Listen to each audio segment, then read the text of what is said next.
Garda e drejtuar nga Simon Zereci po i kushton buxhetit të shtetit si të ishte garda kombëtare e ndonjë shteti amerikan. Duke shfrytzuar ligjin për prokurorimet në fushën e mbrojtjes dhe të sigurisë, drejtuesi i ri edhe i pangopur po bën tendera të fshehtë edhe për lyerjen me bojë të godinave të gardës apo për të bler goma e sende që nuk përbëjnë kurfar sekreti. Zereci, pasi shtullur në koltukun e drejtorit me urdhër dhe pa konkurs, ka vendosur lidhjet me persona të rregjur dhe të trajnuar në epokën e Erion Veliajt në aferat e rilindjes. Tenderi i parë i zhvilluar vitin e kaluar ishte për të bërë qefin udhëheqjes, porositi një Benz të blinduar më të shtrenjtë që ishte blerë në Shqipëri.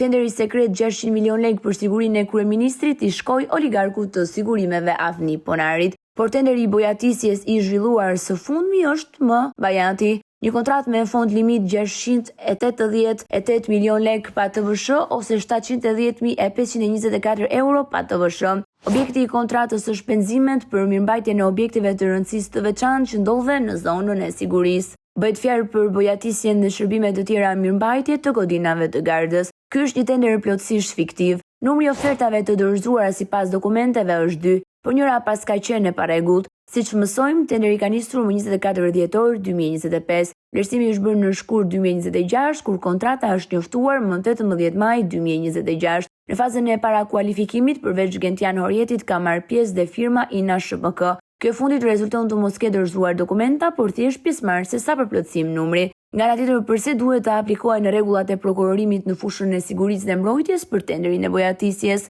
Vetëm për të shmangur garën, sepse asnjë sekret nuk rrezikohet.